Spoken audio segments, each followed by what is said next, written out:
গাজীপুরের শ্রীপুরে বোতাম তৈরির কারখানায় আগুনে নিহত হয়েছেন একজন, আহত হয়েছেন আরও 4 জন। এদিকে 2 ঘন্টা পর আগুন নিয়ন্ত্রণে এনেছে ফায়ার সার্ভিস। দুপুর 1:30টার দিকে শ্রীপুর পৌরসভার ভাংনাহাটি গ্রামে MNU ট্রিমস নামের কারখানায় আগুন লাগে। গাজীপুর ফায়ার সার্ভিসের উপসহকারী পরিচালক মোহাম্মদ আল মামুন জানান, দুপুরে হঠাৎ করে কারখানার কেমিক্যাল গুদামে অগ্নিকাণ্ডের সূত্রপাত হয়। মুহূর্তেই সেখানে কয়েকটি বিস্ফোরণ হলে কারখানার লোকজন আতঙ্কিত হয়ে ছোটাছুটি শুরু করে। পরে গুদামে থাকা কেমিক্যাল ভর্তি ড্রাম একের পর এক বিস্ফোরণের ঘটনা ঘটে। খবর পেয়ে ঘটনাস্থলে যায় ফায়ার সার্ভিসের 7টি ইউনিট। 2 ঘন্টা পর দুপুর 3:30টার দিকে আগুন নিয়ন্ত্রণে আসে।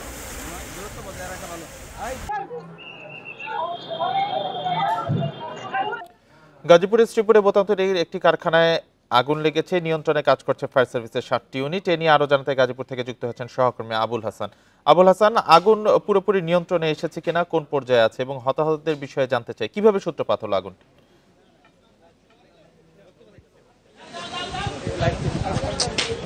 দেখুন, আমি কিছুক্ষণ আগে ফায়ার সার্ভিসের একজন কর্মকর্তার সঙ্গে কথা বলছিলাম।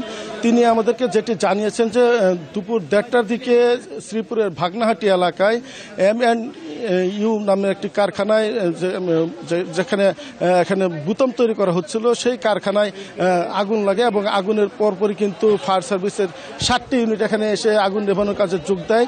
এবং আমরা যেটি খবর নিয়ে জেনেছি যে 4টার কিছু আগে সে আগুন নিয়ন্ত্রণ আনতে সক্ষম হয়। এবং এখন যেটি হয়েছে যে ফায়ার সার্ভিসের কর্মী এবং অন্যান্য যারা আছেন তারা কিন্তু আগুন সর্বশেষ নিয়ন্ত্রণের জন্য চেষ্টা করছেন এবং ফায়ার সার্ভিসের যারা দমকল কর্মী রয়েছেন তারা ডাম্পিং এর যে কাজটি সেটি করছেন। আমরা এর মধ্যে ফায়ার সার্ভিসের পক্ষ থেকে যেটি জেনেছি যে এখানে বেশ কয়েকজন হতাহতের ঘটনা আছে এবং ফায়ার সার্ভিসের পক্ষ থেকে কিছুক্ষণ পরে এই বিষয়টি নিয়ে বিস্তারিত জানাবে বলে আমরা ফায়ার সার্ভিস থেকে জেনেছি। এবং আপনি জানেন যে এই যে কারখানাটি রয়েছে এখানে বিপুল পরিমাণ কেমিক্যাল ছিল এবং যখনই আগুন লাগে তখনই কিন্তু যে কেমিক্যাল রাখা যে ড্রামগুলো ছিল সেগুলো একের পর এক বিস্ফোরণ ঘটে এবং এই বিস্ফোরণের ফলে আগুনের যে লেনিহেল শিখা সেটি কিন্তু খুবই ব্যাপ্তিভাবে চারদিকে ছড়িয়ে পড়ে। ফলে ফায়ার সার্ভিসের পক্ষে দ্রুত আগুন নিয়ন্ত্রণে আনতে কিছুটা বেগ পেতে হয়। পরবর্তীতে ফায়ার সার্ভিসের 7টি ইউনিট সম্মিলিত প্রচেষ্টায় কিছুক্ষণ আগে কিন্তু আগুন নিয়ন্ত্রণে এসেছে এবং ফায়ার সার্ভিস আমরা যেটি দেখেছি যে এখন গণমাধ্যম কর্মীদের উদ্দেশ্যে বক্তব্য রাখছেন। আমরা চেষ্টা করে যাচ্ছি সেই বক্তব্য নেওয়ার জন্য এবং সেই বক্তব্যের মাধ্যমে আসলে বলা যাবে যে এখানে কি হয়েছিল মূলত। আমি এখন সেই ফায়ার সার্ভিসের কর্মকর্তার যে বক্তব্য সেটি নেওয়ার জন্য চেষ্টা করছি। এলাকাটা ধোঁয়া দিয়ে আচ্ছন্ন হয়ে যায় এবং আমিও এখানে ছিলাম পাশেই একটি স্টেশনে, সো আমি 2টার মধ্যে এখানে চলে আসি। আমাদের প্রথম ইউনিট এখানে পৌঁছায় 1:56-তে, 1:40-এ মেসেজ পেয়ে 1:56-তে পৌঁছায়। আমি এখানে 2টা দিয়ে পৌঁছাই এবং এরপরে আমাদের পর্যায়ক্রমে রাজেন্দ্রপুর থেকে 2টা ইউনিট এবং গাজীপুর চৌরাস্তা মডার্ন থেকে 3টা ইউনিট, 7টা ইউনিট এখানে এসে আগুনের নিয়ন্ত্রণে কাজ করে।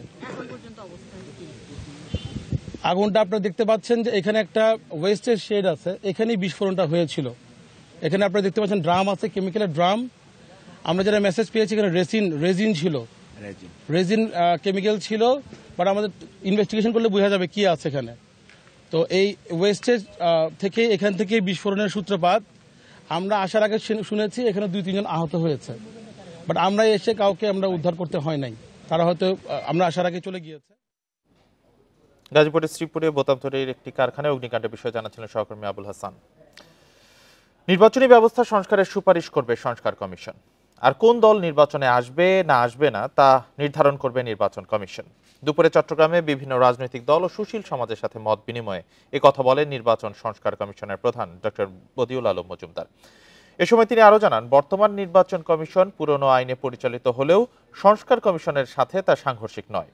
যোগ্য ও সঠিক লোক দায়িত্বে থাকলে সুষ্ঠু নির্বাচনও কোনো বাধা নেই বলেও উল্লেখ করেন তিনি। আগামী 31শে ডিসেম্বরের মধ্যে কমিশনের সুপারিশ অন্তর্বর্তী সরকারের কাছে জমা দেওয়ার কথা জানান কমিশন প্রধান। সভায় অংশগ্রহণকারীরা নির্বাচনী ব্যবস্থা সংস্কারের নানা প্রস্তাব তুলে ধরা সহ প্রশাসনকে নির্বাচনে ব্যবহার না করার আহ্বান জানান।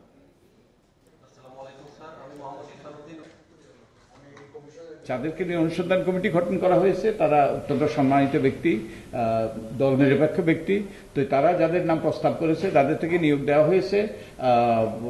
তারা, আমরা বিশ্বাস করতে চাই তারা সঠিক ব্যক্তি, তারা আমাদের জন্য একটা সুষ্ঠু, নিরপেক্ষ, গ্রহণযোগ্য নির্বাচন উপহার দিতে পারবে।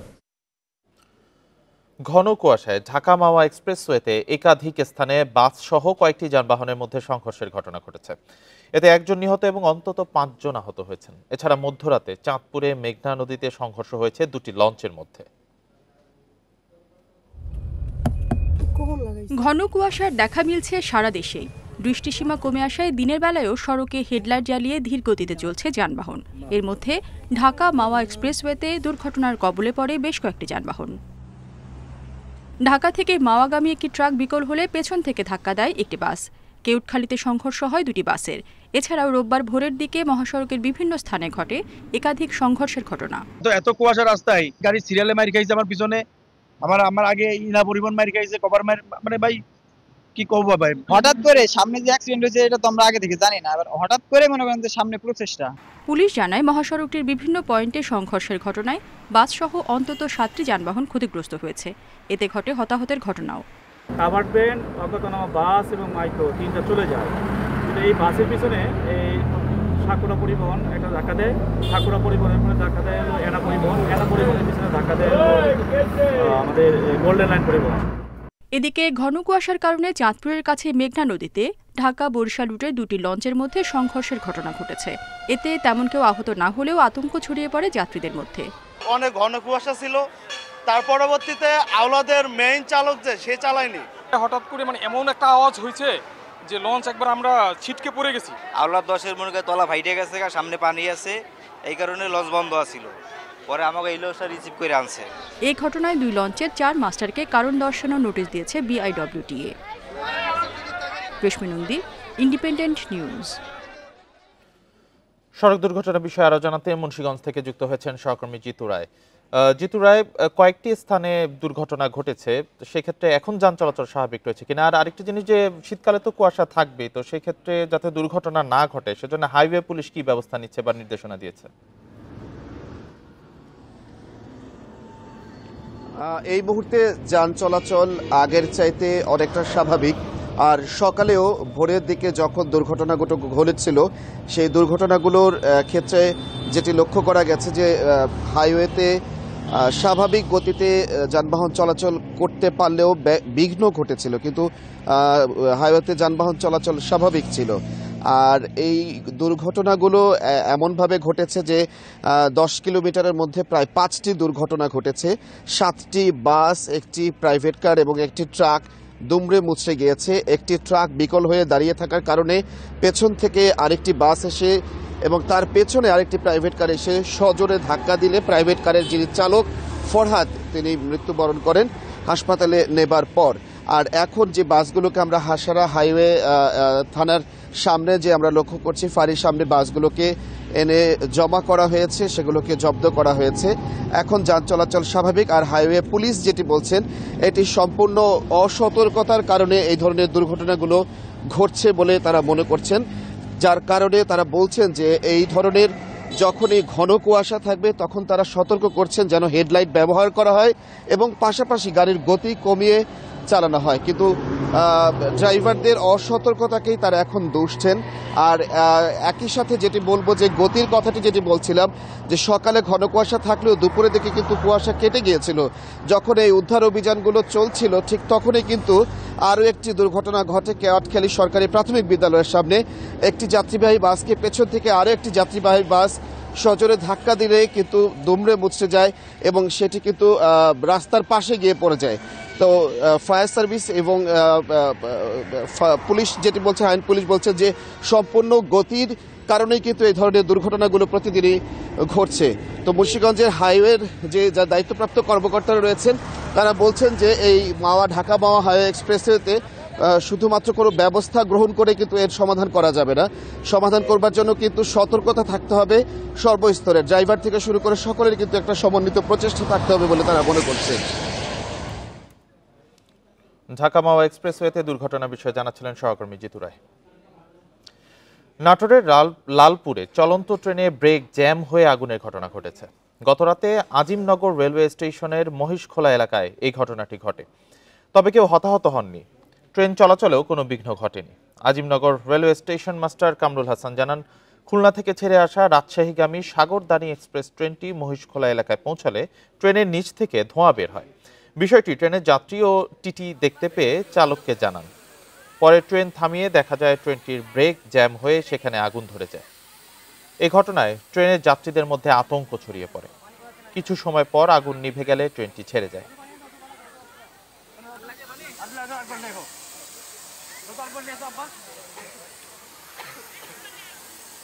নারায়ণগঞ্জের পূর্বাচলে প্রাইভেট কার চাপায় বুয়েট শিক্ষার্থী নিহতের ঘটনায় গ্রেপ্তার 3 আসামির 2 দিন করে রিমান্ড মঞ্জুর করেছে আদালত। সকালে নারায়ণগঞ্জের সিনিয়র জুডিশিয়াল ম্যাজিস্ট্রেট নূর মোহসিনের আদালতে নির্দেশ দেন। সকাল 10টার দিকে 3 আসামি প্রাইভেট কার চালক মুবিন আল মামুন, তার 2 বন্ধু মিরাজুল করিম ও আসিফ চৌধুরীকে আদালতে হাজির করা হয়। তাদের জিজ্ঞাসাবাদের জন্য 5 দিন করে রিমান্ডের আবেদন করে পুলিশ। শুনানি শেষে প্রত্যেকের 2 দিন করে রিমান্ড মঞ্জুর করা হয়। এদিকে ন্যায় বিচারের দাবিতে সকাল থেকে জেলা আদালত প্রাঙ্গণে অবস্থান নেন নিহত মুহতাসিম মাসুদের সহপাঠীরা।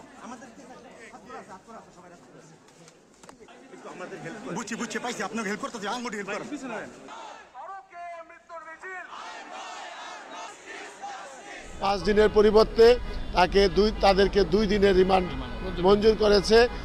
তো আমরা চাই এই মামলাটি সুষ্ঠু তদন্ত হোক। সুষ্ঠু তদন্ত হলে এই মামলাটি 302 ধারায় টার্ন করবে এবং তাদের সাজা ইনশাল্লাহ হবে।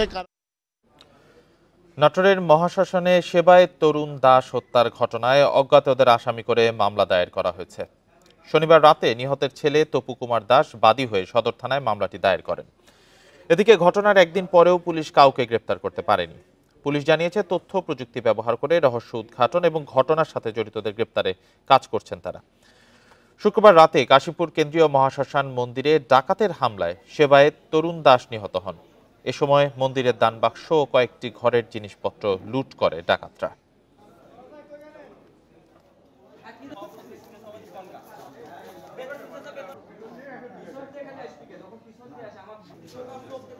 মামলাটি তদন্তাধীন অবস্থায় আছে। আমার বিশ্বাস আমরা খুব দ্রুত সময়ের ভিতরেই মামলার মূল রহস্য উদ্ঘাটন করে আসামি গ্রেপ্তারে সক্ষম হব। মুন্সিগঞ্জের গজারিয়ায় পূর্ব শত্রুতার জেরে প্রতিপক্ষের গুলিতে রুহুল আমিন নামে এক পুলিশ সদস্য আহত হয়েছেন। গুরুতর আহত ওই পুলিশ সদস্য বর্তমানে ঢাকা মেডিকেল কলেজ হাসপাতালে চিকিৎসাধীন। শনিবার রাত 11:30টার দিকে উপজেলার ইমামপুর ইউনিয়নের আধার মানিক গ্রামে এই ঘটনাটি ঘটে। গুলিবিদ্ধ রুহুল আমিন কুমিল্লা জেলার চান্দিনা থানা পুলিশ কনস্টেবল হিসেবে কর্মরত। শনিবার রাত 11:30টার দিকে বাড়ির আঙিনায় বসেছিলেন রুহুল আমিন। এ সময় একই গ্রামের বাসিন্দা চুন্নু, মানিক, তাইফুর সহ কয়েকজন অস্ত্রসহ তাদের বাড়িতে প্রবেশ করে গুলি করে পালিয়ে যায়। গুরুতর আহত অবস্থায় উদ্ধার করে তাকে হাসপাতালে ভর্তি করা হয়।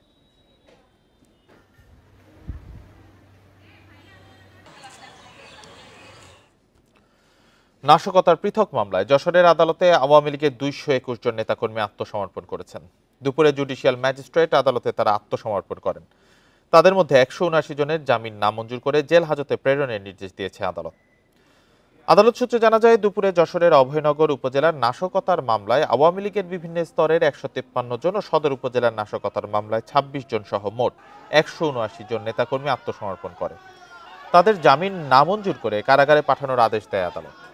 এদিকে কেশবপুরের অন্য আরেকটি নাশকতার মামলায় 42 জন নেতাকর্মী আদালতে আত্মসমর্পণ করলে তাদের জামিন মঞ্জুর করে আদালত।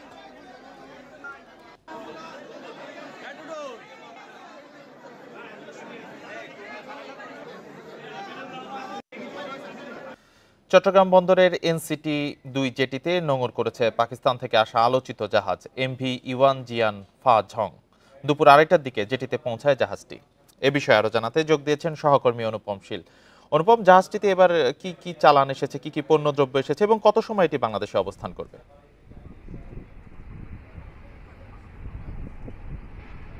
বেলা 3:30টার সময় NCT-2 জেটিতে এই জাহাজটি এসে পৌঁছায়। মূলত আপনি নিশ্চয়ই দেখতে পাচ্ছেন যে জাহাজটি ইয়ান জিয়াং ফা জান যে জাহাজটি, সেটি এখন NCT-2 জেটিতে অবস্থান করছে এবং এখানে ইতিমধ্যে এটি নোঙর করে এটির যে পণ্য জাহাজ থেকে নামানোর যে কার্যক্রম বা খালাসের কার্যক্রম সেটি কিন্তু ইতোমধ্যে শুরু হয়েছে। তো বন্দর কর্তৃপক্ষ এবং আমরা যেটি এই জাহাজের যারা স্থানীয় এজেন্ট তারা যেটি বলছেন যে মূলত গতবার অর্থাৎ প্রায় 1 মাস 5 দিন আগে এই জাহাজটি সরাসরি দুবাই থেকে করাচি হয়ে সরাসরি বাংলাদেশের চট্টগ্রাম বন্দরে এসেছিল এবং সেই সময় এটি করাচি থেকে অন্তত 370 কন্টেইনারের মতো পণ্য নিয়ে এসেছিল। এবার সেই সংখ্যাটি প্রায় ডাবল। এবার এই জাহাজটিতে ইতিমধ্যে 811টি কন্টেইনার রয়েছে, এর মধ্যে দুবাইয়ের 105টি, বাকি কন্টেইনারগুলো কিন্তু করাচি থেকে তোলা হয়েছে এবং যেই পণ্যগুলো আসছে এর মধ্যে কাঁচ তৈরির কাঁচামাল, বিশেষ করে ডলোমাইট, এছাড়া পরিশোধিত চিনি আছে, এর বাইরে খেজুর আছে, আলু আছে, এছাড়া আরও দুবাই থেকেও বিভিন্ন মেশিনারিজ এবং লুব অয়েল এসেছে। করাচি থেকে বা অর্থাৎ পাকিস্তান থেকে তৈরি পোশাক খাতের বেশ কিছু কাঁচামালও এসেছে, অর্থাৎ কাপড়ও এসেছে। তো এই জাহাজের সাথে সংশ্লিষ্ট যারা আছেন, শিপিং এজেন্ট বা অন্যান্য যে পরিচালনাকারী প্রতিষ্ঠান, মূলত তারা বলছেন যে এখন থেকে জাহাজটি প্রতি 38 থেকে 42 দিন পর পর এটি চট্টগ্রাম বন্দর থেকে অর্থাৎ যে জাহাজটি দুবাই থেকে করাচি হয়ে চট্টগ্রাম বন্দরে যাতায়াত করবে এবং এটি আজকে যে জাহাজটি এটি প্রায় আরো 2 দিন সময় লাগবে পণ্যগুলো নামাতে। আবার এখান থেকে আমরা যতটুকু জেনেছি যে প্রায় 600টি কন্টেইনার নিয়ে এটি ইন্দোনেশিয়ার উদ্দেশ্যে যাত্রা শুরু করবে। এই লাইনটি মূলত দুবাই, করাচি, চট্টগ্রাম হয়ে ইন্দোনেশিয়া এবং মালয়েশিয়া এই এলাকাটি বা এই রুটটি ধরেই এটি চলবে এবং প্রতি 48 থেকে 42 দিন লাগবে চট্টগ্রাম বন্দরে প্রতিবার এটি আসতে। তো এর মধ্য দিয়ে আসলে যেটি হচ্ছে যে পাকিস্তানের সাথে নতুন করে একটি বাণিজ্যিক সম্ভাবনা ইতিমধ্যে তৈরি হয়েছে এবং এর আগেও যদিও পাকিস্তানের সাথে এ ধরনের পণ্য আনা নেওয়ার কার্যক্রমটি ছিল, তবে সেটি ট্রান্সশিপমেন্ট বন্দর ঘুরে আসতো। এখন কিন্তু সেটি বন্ধ হচ্ছে। এখন সরাসরি এতে 7 থেকে 8 দিনের মতো সাশ্রয় হচ্ছে সময় আমদানিকারকদের। তার প্রভাব অর্থাৎ খরচ কমার একটি প্রভাব রয়েছে। এছাড়া এর ফলে যে পণ্যগুলো আসছে তার উপরে একটি দামের উপর একটি প্রভাব পড়বে বলে সংশ্লিষ্টরা মনে করছেন। চট্টগ্রাম বন্দর থেকে জানাচ্ছিলেন সহকর্মী অনুপম শীল। জুলাই ছাত্র জনতার আন্দোলন ঠেকাতে হামলা চালানো, ছাত্রীদের দলীয় স্লোগান দিতে বাধ্য করা সহ নানা অভিযোগে রাজশাহী বিশ্ববিদ্যালয়ের 6 শিক্ষার্থীকে স্থায়ী বহিষ্কার করেছে কর্তৃপক্ষ। এছাড়া আরও 27 জনকে বিভিন্ন মেয়াদে শাস্তির আওতায় আনা হয়েছে। বিশ্ববিদ্যালয়ের শৃঙ্খলা উপকমিটির সুপারিশের প্রেক্ষিতে বিশ্ববিদ্যালয়ের 535তম সিন্ডিকেট সভায় সিদ্ধান্ত নেওয়া হয়। রাতে বিশ্ববিদ্যালয়ের জনসংযোগ দপ্তর থেকে পাঠানো এক প্রেস বিজ্ঞপ্তিতে জানানো হয়, অপরাধের ধরন ও মাত্রাভেদে 6 জনকে স্থায়ী বহিষ্কার ও সনদ বাতিল, 5 জনকে 2 বছরের জন্য, 4 জনকে 1 বছরের জন্য ও 3 জনকে 1 সেমিস্টারের জন্য বহিষ্কার করা হয়। বাকিদের হলের সিট বাতিল ও অর্থদণ্ড দেওয়া হয়েছে। অপরাধের মধ্যে বৈষম্য বিরোধী ছাত্র আন্দোলন ঠেকাতে সরাসরি হামলা, ইন্ধনমূলক কর্মকাণ্ডে জড়িত থাকা, হলে সিট বাণিজ্য, র্যাগিং এবং গণরুমের ছাত্রীদেরকে জোরপূর্বক স্লোগান দিতে বাধ্য করা উল্লেখযোগ্য। শাস্তি হলে আমাদের মতো যারা সাধারণ শিক্ষার্থী রয়েছে তাদের ক্ষেত্রে খুবই ভালো হবে, যে তারা সুষ্ঠু শান্তিভাবে এই ক্যাম্পাসে থাকতে পারবে। নিশ্চয়তাটুকু পাচ্ছি, এটাতে আমরা নিজের অনেক সেফভাবে ঘোরাঘুরি করতে পারছি, চলাচল করতে পারছি। অ্যান্টি র্যাগিং যে ক্যাম্পেইন চলছে বা এটার যে শাস্তি দেওয়া হচ্ছে, আমার মনে হচ্ছে ফার্স্ট ইয়ারদের জন্য এটা সবচেয়ে বেশি সুবিধাজনক হবে। যারা রাজনীতির সাথে জড়িত হয় এবং সেই রাজনৈতিক ক্ষমতাটাকে ব্যবহার করে সাধারণ শিক্ষার্থীদের বিভিন্নভাবে নিপীড়ন করে, তো তাদের জন্য একটা বড় মেসেজ যাচ্ছে যে না, এইভাবে চলতে পারে না আর কি। এখানে লেখাপড়া করতে এসছে, তারা লেখাপড়া করবে, তারা জ্ঞান চর্চা করবে, তারা তাদের মুক্ত চিন্তার যে চর্চাটা সেটি করবে, কিন্তু কোনোভাবে কারোর প্রতি নিপীড়ন, নির্যাতন এগুলো কোনোভাবে বরদাস্ত করা হবে না। নওগাঁয় আইন শৃঙ্খলা পরিস্থিতির উন্নয়ন সহ 9 দফা দাবিতে পুলিশ সুপার কার্যালয়ের সামনে অবস্থান কর্মসূচি পালন করেছে বৈষম্য বিরোধী ছাত্ররা। বেলা 11টা থেকে 1 ঘন্টায় কর্মসূচি পালন করেন তারা। এ সময় তারা অভিযোগ করেন, জেলায় দিন দিন আইন শৃঙ্খলা পরিস্থিতির চরম অবনতি ও সন্ত্রাসীদের অবাধ তৎপরতা বেড়ে চলেছে। কিশোর গ্যাং, চাঁদাবাজি, ছিনতাই রোধে ও অপরাধী গ্রেপ্তারে পুলিশ নিষ্ক্রিয়।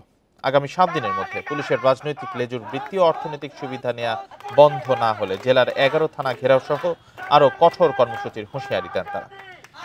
পরে পুলিশ সুপার তাদের দাবি পূরণে আশ্বাস দিলে কর্মসূচি স্থগিত করা হয়।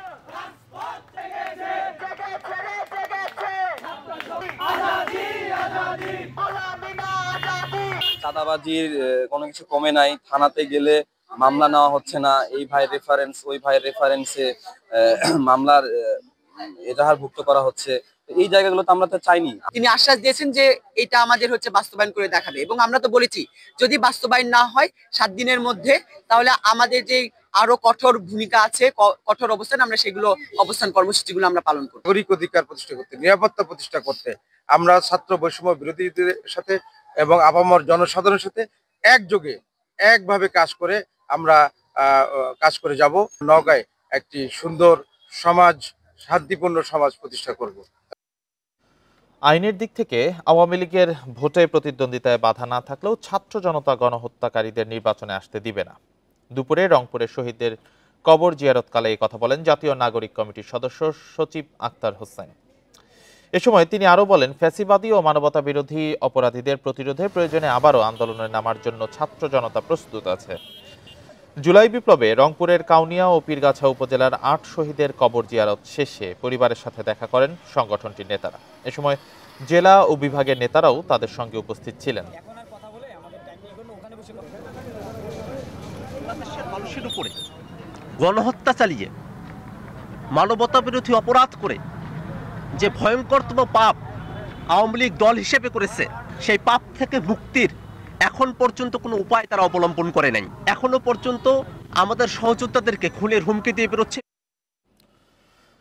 কুষ্টিয়ায় দোকানে দোকানে ঘুরেও মিলছে না দেশীয় সার, কোথাও পাওয়া গেলেও বিক্রি হচ্ছে বেশি দামে। ভুক্তভোগীদের অভিযোগ, বিক্রেতারা সংকটের অজুহাতে বেশি দাম হাঁকছেন। বিক্রেতাদের দাবি, গত কয়েক মাস ধরেই চাহিদা মতো মিলছে না সার। এমন পরিস্থিতিতে বিকল্প সার ব্যবহারের পরামর্শ কৃষি কর্মকর্তাদের। গত কয়েকদিন ধরে কুষ্টিয়ায় ফসফেট, ড্যাপ সহ বিভিন্ন ধরনের বাংলা সারের সংকট দেখা দিয়েছে। এতে ফসলের উৎপাদন নিয়ে দুশ্চিন্তায় পড়েছে কৃষক।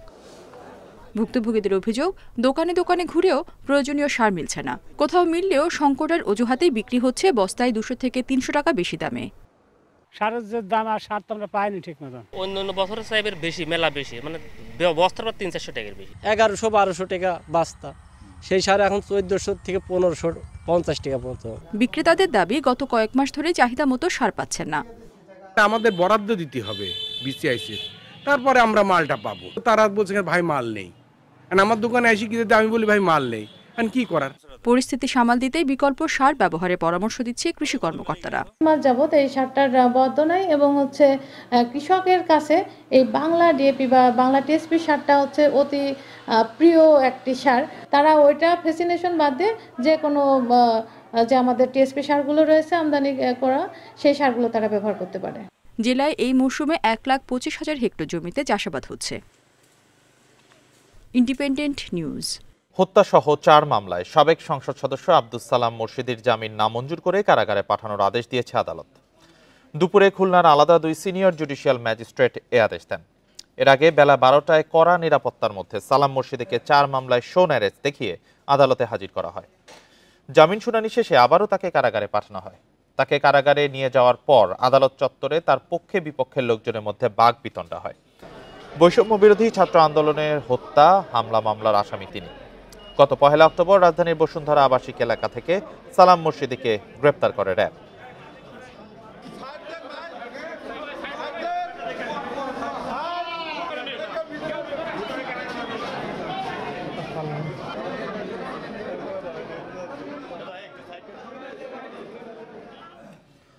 গাজীপুরের টঙ্গী তুরাগ নদের উপর ভেঙে পড়া বেইলি ব্রিজ সংস্কার কাজ এখনো শুরু হয়নি। দুর্ঘটনার একদিন পরও উদ্ধার হয়নি পাথর বোঝাই ট্রাকটি, ফলে যানবাহন চলাচল করতে হচ্ছে বিকল্প পথে। পুলিশ জানায়, শনিবার ভোরে তুরাগ নদের উপর ঢাকা ময়মনসিংহ মহাসড়কের একটি বেইলি ব্রিজ পাথর বোঝাই ট্রাক সহ ভেঙে তুরাগ নদে পড়ে। দীর্ঘ সময় পার হলেও ব্রিজটি সংস্কার ও মেরামতের কাজ শুরু করেনি সড়ক ও জনপথ বিভাগ। ব্রিজটি ভেঙে পড়ায় ময়মনসিংহগামী লেনে যানবাহন চলাচল ব্যাহত হচ্ছে। ওই লেনের যানবাহন কামারপাড়া রোড হয়ে চলছে। এছাড়া ঢাকাগামী সব যানবাহন এলিভেটেড এক্সপ্রেসওয়ে ব্যবহার করছে।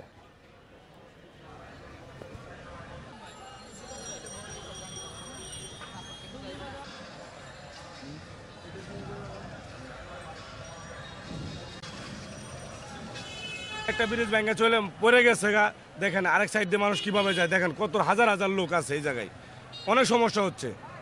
আমরা তো মনে করেন রোড দিয়ে গাড়ি চালাইতে পারতাম আগে, এখন রোড দিয়ে গাড়ি চালাতে পারি না, ব্রিজ ভেঙে যাওয়াতে গাড়ি ঘুরাই দিতে হয়। এর জন্য লোকজন টাইম মতো অফিসে যাইতে পারতেছে না, লেট হয়ে যেতেছে। তাই ব্রিজটাকে দ্রুতভাবে সংস্কার করা দরকার। সংস্কার ও প্রকল্প বাস্তবায়নে ধীর গতি, বাজেট সংকট সহ নানা কারণে দেশের 5 জেলার বিভিন্ন সড়কের বেহাল দশা। বেহাল এসব সড়ক যেমন সাধারণ মানুষের দুর্ভোগের কারণ হয়ে দাঁড়িয়েছে, পাশাপাশি সড়কগুলোতে প্রায়ই ঘটছে দুর্ঘটনা।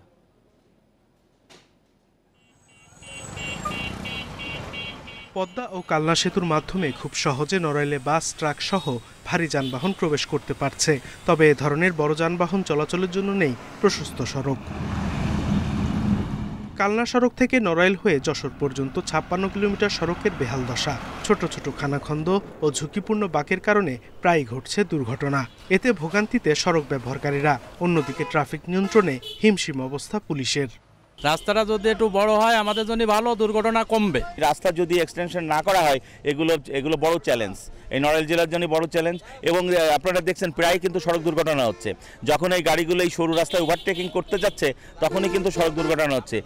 জামালপুরের দেওয়ানগঞ্জের তারাটিয়া থেকে সানন্দবাড়ি বাজার পর্যন্ত 11 কিলোমিটার এই সড়কটিতে প্রতিদিন 2 জেলার অন্তত 4 লাখ মানুষ চলাচল করে। দীর্ঘ সময় ধরে সংস্কার না করায় এই সড়কটি এখন অনেকটা কাঁচা রাস্তায় পরিণত হয়েছে। ধীরে কাজ করে, কাজ চালু করে না। দেখা যায় যে আধা ঘন্টা রাস্তা দেখা যায় 1 ঘন্টা লাগে পৌঁছাইতে। ঝিনাইদহ স্থানীয় সরকার প্রকৌশল অধিদপ্তরের আওতায় গ্রামীণ সড়কের সংখ্যা 2357টি, যার মধ্যে 2097 কিলোমিটার কাঁচা রাস্তা এবং পাকা রাস্তা রয়েছে 2447 কিলোমিটার। দীর্ঘদিন সংস্কার না হওয়ায় এসব পাকা সড়ক চলাচলের অনুপযোগী হয়ে পড়েছে। সড়কগুলো সংস্কারের প্রয়োজন প্রায় 600 কোটি টাকা।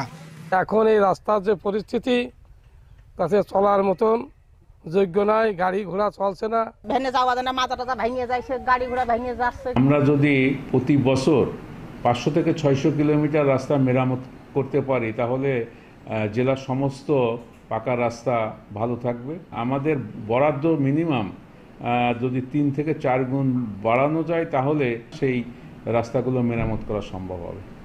এছাড়া বন্যাসহ প্রাকৃতিক দুর্যোগে নোয়াখালীর 8 উপজেলায় প্রায় 2000 কিলোমিটার এবং চাঁদপুরের 8 উপজেলায় 126টি সড়ক খানাখন্দে চলাচলের অনুপযোগী হয়ে পড়েছে।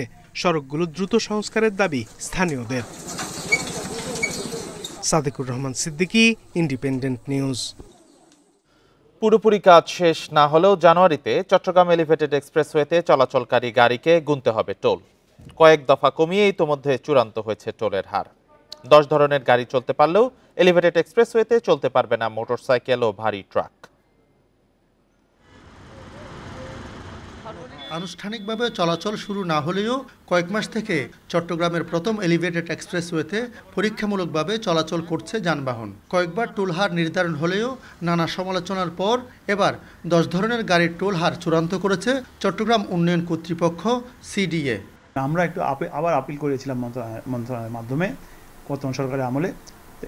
এখন বর্তমান সরকার সেটা কিন্তু খুব কনসিডারেবলি দেখেছে এবং মন্ত্রণালয় সেভাবে আমাদের নির্দেশনা দিয়েছে। ওই টোল যেটা নির্ধারণ করেছে এটা আগের চেয়ে অনেক কম এবং সহনীয় আছে, মানুষ দিতে পারবে। এলিভেটেড এক্সপ্রেসওয়েতে চলাচলে অনুমোদন পাওয়া সিএনজি অটোরিকশাকে টোল দিতে হবে 30 টাকা, কার 80 টাকা, মিনিবাসকে 200 টাকা টোল দিতে হবে। ভেহিকলগুলোকে আগে থেকেই তারা যেন আমি ওখানে গিয়ে উঠব সেইভাবেই সে অগ্রসর হবে, আরেকজন এখান থেকে উঠবে সেইভাবে অগ্রসর হবে। তাহলে র্যাম্পগুলা ওদের সুবিধার জায়গায় নামানো দরকার। গত বছরের 14 নভেম্বর তড়িঘড়ি করে এলিভেটেড এক্সপ্রেসওয়ের উদ্বোধন হয়। প্রায় 4370 কোটি টাকা ব্যয়ে নির্মিত এলিভেটেড এক্সপ্রেসওয়ের দৈর্ঘ্য 15 কিলোমিটার। আলমগীর সবুজ, ইন্ডিপেন্ডেন্ট নিউজ, চট্টগ্রাম। সাতক্ষীরার প্রাণসায়ের খালের প্রাণ ফেরানোর উদ্যোগ নিয়েছে প্রশাসন। এরই মধ্যে উচ্ছেদ হয়েছে অবৈধ স্থাপনা, পরিষ্কার করা হয়েছে ময়লা আবর্জনা। খালের দুপাশে লাগানো হয়েছে গাছ। মরিচচাপ ও বেতনা নদীর সাথে সংযোগ স্থাপনের কাজ চলছে। আগামী এপ্রিলে জোয়ার ভাটায় দৃষ্টিনন্দন হবে প্রাণসায়ের খাল, আশা সংশ্লিষ্টদের। পৌরসভার পানি নিষ্কাশন ও ব্যবসা বাণিজ্য প্রসারের লক্ষ্যে 1869 সালে প্রাণসায়ের খাল খনন করেন জমিদার প্রাণনাথ চৌধুরী। সেই সময় এই খাল দিয়ে লঞ্চসহ বড় নৌকায় বিভিন্ন পণ্য আনা নেওয়া হতো। তবে দখলদারদের দৌরাত্ম্যে মৃতপ্রায় হয়ে পড়ে খালটি। খালের দুপাশ দখল করে নির্মাণ হয় বিভিন্ন স্থাপনা। সম্প্রতি খালের প্রাণ ফিরিয়ে আনার উদ্যোগ নেয় জেলা প্রশাসন। পৌরবাসীর আশা, প্রশাসনের উদ্যোগে দৃষ্টিনন্দন হবে খাল। প্রাণ সারের খালের প্রাণ কিন্তু প্রায় নিভে গিয়েছিল।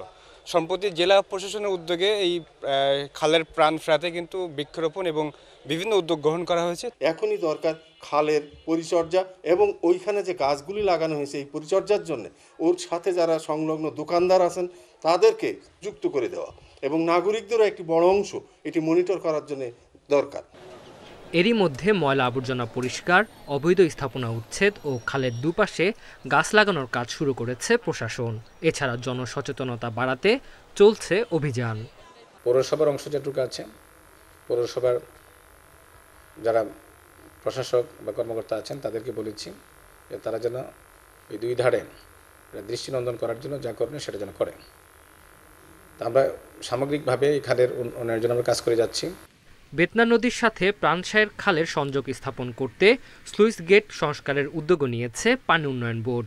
2025 সালের এপ্রিলে খালটি দৃষ্টিনন্দন হবে বলে আশা সবার। স্লুইস নষ্ট অবস্থায় আছে, সেটিও আমরা মেরামতের উদ্যোগ গ্রহণ করেছি। আশা করছি যে 2025-এর ফেব্রুয়ারি নাগাদ মেরামত কাজ সম্পন্ন হলে বেতনার সাথেও যে সংযুক্তি সেটি কিন্তু স্থাপিত হবে এবং পূর্ণাঙ্গভাবে প্রাণসায়ের খালের এক প্রান্ত থেকে আরেক প্রান্তের যে জোয়ার ভাটার ব্যাপারটি সেটি কিন্তু অ্যাক্টিভ হবে। 14 কিলোমিটার দীর্ঘ খালটি জেলা শহরের পরিবেশ রক্ষায় গুরুত্বপূর্ণ ভূমিকা পালন করে। Independent news. এদিকে 3 দিন পর উত্তরাঞ্চলে আবার নামতে শুরু করেছে তাপমাত্রা। সেই সাথে কুয়াশার প্রকোপ বাড়ায় ভোগান্তি বেড়েছে জনজীবনে। বুধবার থেকে শীতের প্রকোপ কম থাকলেও আজ ভোর থেকে উত্তরের জেলা পঞ্চগড়ে ফের তাপমাত্রা নেমেছে 1 অঙ্কের ঘরে।